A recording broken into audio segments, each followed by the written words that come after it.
Bharti news, सीधा, सटीक और निष्पक्ष। भारती न्यूज़ पर आपका स्वागत है और मेरा नाम राघव है। आज मेरे साथ जो शख्स मौजूद हैं वो एकेडमिक जगत का एक जाना पहचाना नाम है, प्रोफेसर दुर्गेश त्रिपाठी जी। और सबसे बड़ी बात ये कि पिछले 2 दशक से लगभग एकेडमिक दुनिया में मौजूद है और कई छात्रों को रिसर्च संबंधित मामलों में ज्ञान देना और उनको आगे बढ़ाने का काम भी करते आ रहे हैं। सर, भारतीय विद्यापीठ में 2 दिन का जो सेमिनार चल रहा है, इंडिया टुवर्ड्स विकसित भारत, 2047 का सपना है और अच्छा होगा कि उससे पहले भी पूरा हो जाए। सवाल ये, जैसे आज एआई की तमाम बातें हुई, आर्टिफिशियल इंटेलिजेंस, उसके 2 पहलू हैं। पहले हम पढ़ते थे कि विज्ञान वरदान या अभिशाप, उसके बाद फिर परमाणु शक्ति वरदान या अभिशाप, अब एआई आ गया है वरदान या अभिशाप।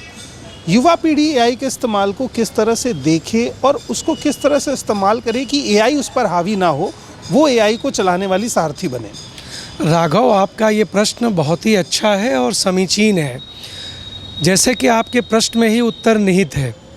आपने 2 बातें बहुत स्पष्ट रूप में बताया कि पहले विज्ञान को वरदान है कि अभिशाप है।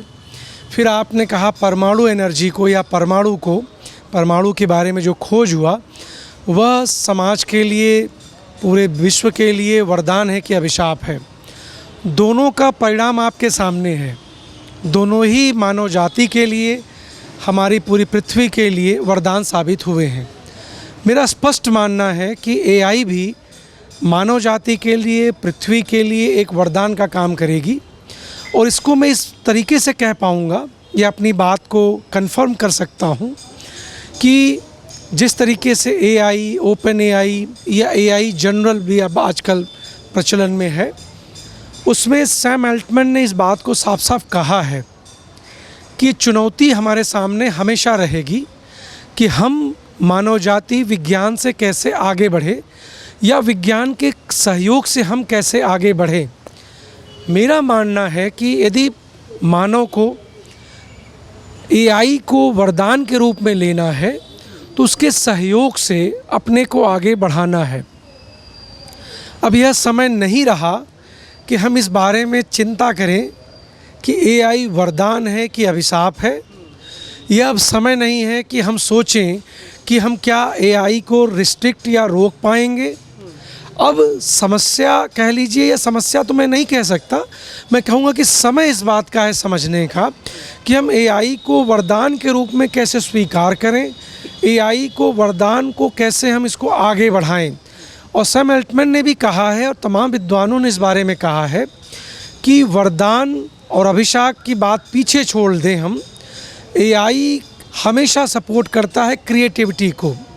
यदि आप क्रिएटिव हैं, यदि आप कुछ अच्छा करना चाहते हैं, नया करना चाहते हैं, तो एआई उसमें कहीं भी कम्पीट नहीं कर सकता, ऐसा मेरा विश्वास है।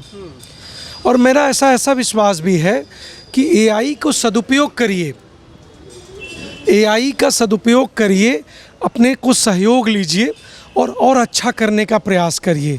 जैसे एआई ने एक चैलेंज दिया हमारे सामने as a faculty member, as a scholar, कि आप एआई का कैसे प्रयोग करें। उन्होंने दिखाया कि एआई से बहुत जल्दी क्रिएशन कंटेंट का हो सकता है, कुछ एक क्रिएटिव राइटिंग कर सकते हैं।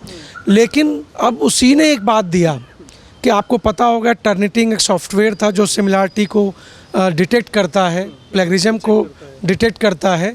अब उसी टर्निटन ने एआई का टर्निटन का सॉफ्टवेयर दे दिया है। माने अब एआई से जो रिटन डॉक्यूमेंट है, कंटेंट है, you can be easily check by the AI Turnitin. It's very simple. आपको बस सॉफ्टवेयर की नई फीस और नई पेमेंट देनी है। तो इसका मतलब क्या हुआ? इसका मतलब हुआ कि हम एआई का प्रयोग करें, अपनी क्रिएटिविटी को डालें और ह्यूमनाइज करें। मैं अगेन एक वर्ड यूज करता हूँ, ह्यूमनाइज करें। आपको निश्चित इसका बहुत पॉजिटिव सापेक्ष रिजल्ट मिलेगा और मेरा ऐसा मानना है कि यह वरदान सिद्ध होगा।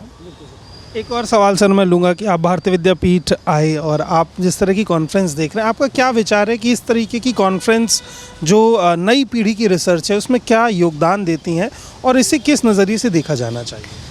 मैं बहुत प्राउड, प्रिविलेज फील करता हूँ जब मैं इस तरीके के कार्यक्रम में मैं इनवाइट होता हूँ। मैं इसके लिए भारतीय विद्यापीठ कॉलेज ऑफ इंजीनियरिंग और मैनेजमेंट को, इनके सारे मैनेजमेंट को धन्यवाद देता हूँ हृदय से। डायरेक्टर साहब प्रोफेसर होदा जी का धन्यवाद देता हूँ। आप सभी शिक्षकों का धन्यवाद देता हूँ कि आपने मुझे आमंत्रित किया। जब इस तरीके की कार्यक्रम की एक भविष्य के बारे में या वर्तमान में उसकी एक भविष्य से जोड़ के देखने की बात करते हैं, तो मुझे याद आता है कि मैं 20 साल पहले, 25 साल पहले इसी तरह एक छात्र जीवन में, शोध छात्र के रूप में, एक अर्ली कैरियर अध्यापक के रूप में इस तरीके के आयोजनों में जाता था और सीनियर प्रोफेसर से मैं मिलता था और उनसे सीखता था। बहुत सारे रिसर्च पेपर्स प्रेजेंट होते हैं, सब अपनी मेहनत करके, काम करके, अपने टीचर्स के गाइडेंस पे काम करके उसको प्रेजेंट करते हैं। तो एक आपको मिलने मिलाने के साथ साथ सीखने का बहुत कुछ मिलता है। आप उन प्रोफेसर से मिलते हैं जिनको मिल पाना इतना आसान नहीं होता, संभव नहीं होता। तो ICSSR के सपोर्ट से, आपके मैनेजमेंट के सपोर्ट से इस तरह का आयोजन करने के लिए आप सभी अध्यापकों को, डॉक्टर सील निधि हैं, डॉक्टर साक्षी हैं, राघव जी हैं, अवनीत मैडम हैं, बहुत सारे आपके जो टीचर्स, फैकल्टी मेंबर हैं, आप सब मिल के इस पूरे आयोजन को करते हो। तो आप सब इस चीज़ के लिए बधाई के पात्र हो। और हम सभी अध्यापकों को, शिक्षकों को, छात्रों को, स्कॉलर्स को एक अच्छा प्लेटफॉर्म मिलता है to discuss each and everything for their future benefit. Sir, हमारा सौभाग्य है कि हमें आपका समय और सानिध्य मिलता है। और एकेडमिक जगत की खूबसूरत बात यह है कि जब आप जैसे लोग और हम जैसे लर्निंग स्टूडेंट एक साथ बैठते हैं तो आप अपना बीता हुआ कल हम में देखते हैं, हम अपना आने वाला कल आप में देखते हैं। बहुत अच्छा। तो ये एक ऐसा समागम है जिससे हम लगातार सीखते रहेंगे। और बहुत बहुत शुक्रिया सर, आपने हमें वक्त दिया, हमारे बीच आए और हमारे छात्रों को अपने आशीर्वचन दिए।